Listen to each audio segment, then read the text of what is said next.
Hey everyone.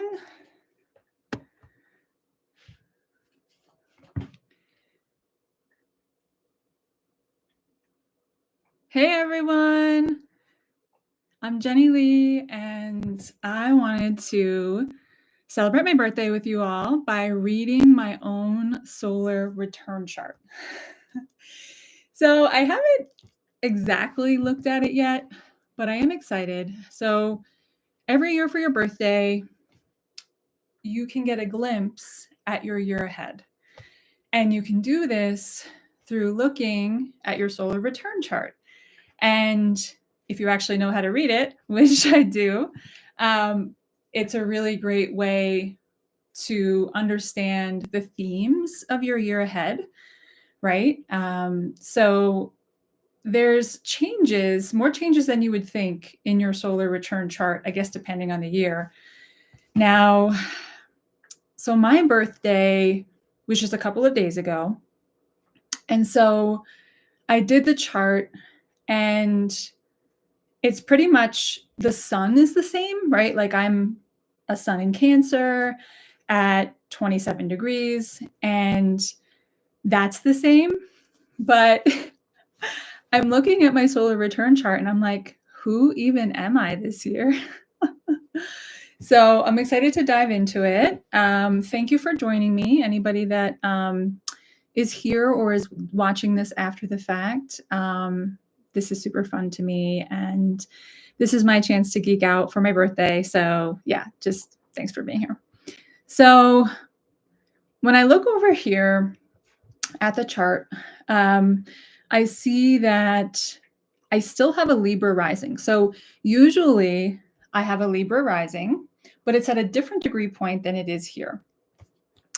So because every year, time is slightly different, the year 2025 on my birthday is astrologically different than the year 1984. So here I am looking at my rising sign, and it's at 28 degrees of Libra, which I'm not used to, right? So when I look at my natal astrology chart, I am a 9-degree Libra rising. So degree points matter. There's 30 degrees in each sign. So it's really 0 through 29 degrees. And they're broken up into 10-degree sections, or we call them decans. So each decan of an astrology sign represents a different energy. And so I was used to being a 9-degree Libra rising. And here in my solar return chart, I'm a 28-degree Libra rising. And so it's much further into Libra, right? Because we only get to 29 degrees and then we hit a new sign. So this is different already. So I'm like digesting this. Like I said, I tried really hard not to look at my solar return chart much before this because I wanted to have like genuine reactions and emotions. Hey friend, hey everyone, thank you for joining. So excited. So that is slightly different. Now Libra rising in general. So your rising sign has to do with how you approach the world, how you show up in the world, how others kind of see you, right? Like you can typically sense somebody's rising sign before you can sense their sun sign most of the time. So rising sign has a lot to do with these lenses that you're looking through when you look at life, right? When you look out into the world. Now, Libra is an air sign. It's a cardinal air sign. So it means that it's very much about other people and communicating with other people. It's very much about relationships. And so me having a Libra rising, I see the world through relationships and other people. My relationships are very important to me. And I typically, at a default level, read the room, right? Libra rising senses the energy around them and responds accordingly, right? And so as a child, that can be hard because you kind of learn who you need to be liked or loved.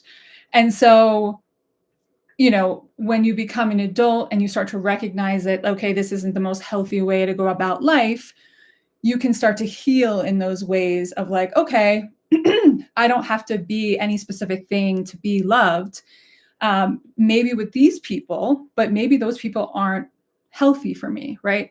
So having a Libra rising is definitely a journey of remembering yourself first, and then absolutely reading the room and creating harmony everywhere you go, and focusing on harmony in relationships. Like that's all like really incredible. But there is a healing journey with each sign. And that's what I really love about astrology, because it's this opportunity to heal by being able to look at, oh, these are the places that I've been wounded, right? So Libra rising is not that surprising to me because I'm used to that. But then we go into, let's see. So I'm used to having Pluto in Libra in my first house, right? So now your first house, which is right below your rising sign, right? That's where the astrology chart starts, in that first house. It is typically, for me, it contains Pluto. Now, Pluto is the planet of deep transformation and healing. It typically rules Scorpio, or co-rules Scorpio, because it's usually Pluto and Mars ruling Scorpio. Now, Pluto is a very intense planet. It is really wanting us to dive deep into our subconscious, into our psyche, into our spiritual unknown place, right? It has a lot to do with spiritual healing. So it makes sense that I am a spiritual healer, because I typically have that in my first house. But here in my solar return chart, I have Pluto, this planet of deep transformation, deep healing, passion, intensity, this planet that really is going to transform whatever it touches, right? So this planet, for my solar return chart this year, so I'm looking ahead at this year, and I have Pluto in Aquarius. And it is sitting on my nadir, right? So the nadir is the bottom of the chart. Now it's in my third house, and it's pretty much directly on my fourth house cusp. So it's at the very end of my third house, leaning against my fourth house. Now, the bottom of the chart symbolizes our emotional foundation. It represents our family of origin. It represents where we come from, why we are the way we are, because we were conditioned emotionally by our upbringing. Now, the third house specifically, it is very much about communication. And it's very much about our early communications.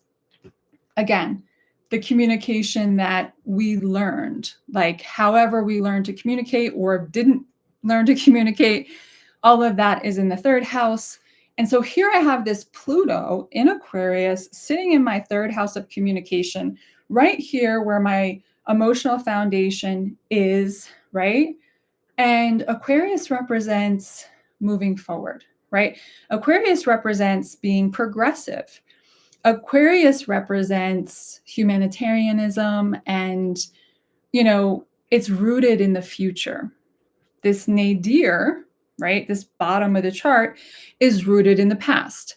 So it's kind of an oxymoron when I'm looking at Pluto and Aquarius sitting on the nadir, because it's like, oh, no, no, no, honey, no more of that emotional stuff, right, that you have been stewing in. Because emotions are great and we're always going to have them, but this Pluto is kind of putting a fire under my ass and saying, like, that's not the way you're going to deal with it anymore, right? You can't afford to deal with it that way anymore, and we're going to make sure you know that. And so with Pluto and Aquarius, anywhere we have Pluto and Aquarius, especially because Pluto is still new in Aquarius, it's a very fast-moving sign. Pluto is a slow-moving planet, but Aquarius is a fast-moving sign. And so I'm when I say fire under my ass, like, I think that's really what this is. It's like, okay, yeah, you're a healer and you do your own self-work and you're doing all that. So let's really do it, right? Like no more beating around the bush about any of your issues, right? So that's kind of how I'm reading this. And it's kind of a lot. So then we move to, so why is my picture like my picture's covering the fourth house?